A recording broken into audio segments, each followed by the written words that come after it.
सरकार आणि मला विश्वास होता की या निवडणुकीमध्ये प्रचंड यश मिळेल. आम्ही ज्या योजना केल्या त्याचं प्रतिबिंब या निवडणुकीमध्ये पाहायला मिळालं. तसंच्या तसं आतापर्यंतच्या इतिहासामध्ये एवढ्या मेजॉरिटीने महायुतीला जे यश मिळाले ते कधीच नाही.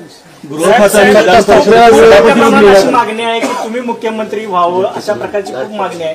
नेमकं काय ठरलंय याची उत्सुकता नाही. यामध्ये बघा साहजिक आहे जनतेच्या मनामध्ये मी जे काम केलं मुख्यमंत्री जनतेचा मुख्यमंत्री मी कॉमन मॅन म्हणून जे काम केलं मी म्हणायचो सीएम म्हणजे चीफ मिनिस्टर नुसतं नाही तर कॉमन मॅन आणि कॉमन मॅन समजून मी काम केल्यामुळे कॉमन मॅनच्या ज्या अडचणी आहेत दुःख आहेत ते मी समजून घेऊन सोडवण्याचा प्रयत्न केला. त्यामुळे साहजिक आहे लोकांची भावना पण आणि त्याबरोबर मुख्यमंत्री म्हणून माझ्या नेतृत्वाखाली निवडणुका झाल्या. माझे दोन्ही उपमुख्यमंत्री सोबत होते, सर्व सहकारी सोबत होते आणि मिळालेले यश हे अतिशय प्रचंड आहे. आणि यामध्ये मी म्हणूनच याच्यामध्ये कोणाचाही संभ्रम नको म्हणून मागच्या आठवड्यामध्ये मी प्रेस कॉन्फरन्स घेतली. आपल्याला माहित आहे की यामध्ये आदरणीय प्रधानमंत्री नरेंद्र मोदीजी, आदरणीय अमित शाह गृहमंत्री, भाजपचे अध्यक्ष आणि या सर्व निर्णय घेतील मुख्यमंत्री पदाबाबतचा. तो मी सांगितलं त्याला पूर्ण शिवसेनेचा पाठिंबा आहे, माझा पाठिंबा आहे. त्यामुळे आता कुठं काही असं किंतु परंतु कोणाच्याही मनामध्ये नसावा. शेवटी मी मनमोकळेपणाने काम करणारा कार्यकर्ता आहे आणि म्हणून माझा निर्णय मी घेतलाय. सर तुमच्या गटाला गृहमंत्रीपद पाहिजे, विधान परिषदेचं सभापती पद पाहिजे म्हणून एकनाथ शिंदेचे प्रेशर पॉलिटिक्स आहे असं बोललं जात आहे. गृहखातं आपल्याला पाहिजे. हे पहा याच्या बाबतीत चर्चा होईल आता.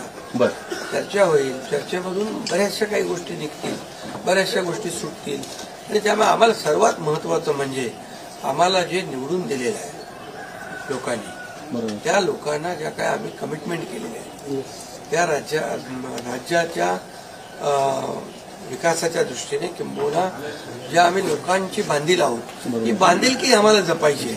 सगळ्यात महत्वाचं मला काय मिळालं कुणाला काय मिळालं यापेक्षा जनतेला काय मिळणार आहे. महाराष्ट्रातल्या जनतेने भरभरून मतदान केलेलं आहे, मतांचा वर्षाव केला आहे. आता त्यांना आम्ही आमच्या पद्धतीने जे देण्याचा प्रयत्न होणार आहे. त्यामुळे यामध्ये लोकांच्यासाठी जे करायचं आहे ते आम्ही करणार. उपमुख्यमंत्री पदासाठी श्रीकांत शिंदेचं नाव समोर येते आपल्या गटाकडनं, ही गोष्ट खरी आहे का? नाही बघा चर्चा अजून सुरू आहे. चर्चा खूप आता तुम्हीच चर्चा करत असता बरं का. तुमच्या चर्चा खूप जास्ती असते त्यामुळे तुम्हाला एकच सांगतो या सर्व चर्चा आहेत. आता एक बैठक आमची अमित भाईंच्या बरोबर झाली आहे, दुसरी एक बैठक आमची होईल तिघांची आणि त्या बैठकीमध्ये खूप साधक बाधक चर्चा होईल आणि त्यामधून योग्य तो निर्णय या महाराष्ट्राच्या हिताचा. बघा आमच्यामध्ये तुम्हाला मी सांगतो या जनतेने आम्हाला भरभरून दिलेलं आहे.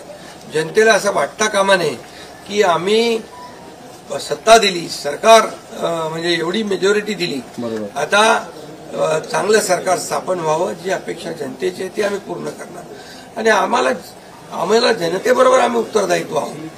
त्यामुळे लोक काय बोलतात विरोधक काय, आता विरोधकांना काय काम राहिलंय का, काय राहिलंय बाकी आता ते काय आता ईव्हीएम म्हणजे आता ह्याच्यामध्ये मी एकच तुम्हाला सांगतो की आमच्यामध्ये कुठलाही काही समन्वयाचा अभाव नाही. समन्वयाने काम सुरू. मी तर माझी जाहीर भूमिका परत परत मला मांडण्याची गरज नाही. मी तर बुधवारी जे प्रेस कॉन्फरन्स घेतली त्यात सगळी भूमिका स्पष्ट मांडलेली आहे आणि लोकांना आता काय विरोधकांना काम नाही, विरोधी पक्षनेताही होता येत नाही, एवढी देखील संख्याबळ नाही, एवढं भरभरून प्रेम लोकांनी दिलंय. त्यामुळे आता ईव्हीएम आणि या सगळ्या गोष्टींची चर्चा चालू आहे. बघा झारखंडमध्ये ते जिंकले तेव्हा काय ईव्हीएम चांगलं होतं का आणि त्याचबरोबर लोकसभेमध्ये ते जिंकले तेव्हा काही ईव्हीएम चांगलं होतं. आता पण लोकसभेचा एक त्यांचा माणूस जिंकलाय या सर्व निवडणुकीत पोटनिवडणुकीमध्ये. त्यामुळे कर्नाटकमध्ये तेलंगणामध्ये असेल झारखंडमध्ये असेल यामध्ये विरोधी पक्षाला देखील यश मिळाले. त्यामुळे हे लाडक्या बहिणींनी एक आणि सर्वांनीच लाडक्या बहिणींचा मोठा सहभाग याच्यामध्ये या विजयामध्ये आहे आणि लाडक्या भावांना त्यांनी भरभरून प्रेम दिलंय.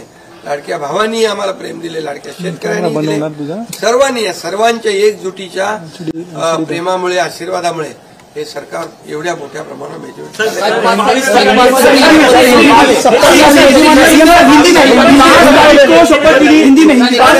मेरी तबीयत अच्छी है।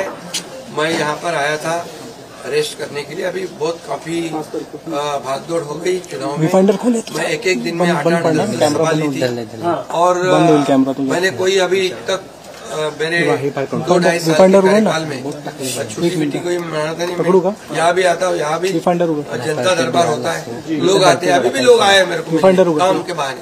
वो यहाँ आने के बावजूद भी मुझे लोगों से मिलना है, मिलता हूँ मैं लोगों को। और मेरी तबीयत थोड़ी खराब थी, अभी ठीक सर ऑपोजिशन की और मुझे एक ही है कि ये सरकार जो है ये जनता की आवाज वाली सरकार है। जनता को जैसे सरकार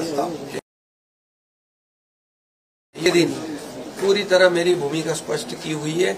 आदरणीय प्रधानमंत्री जी, आदरणीय गृह मंत्री अमित भाई और भारतीय जनता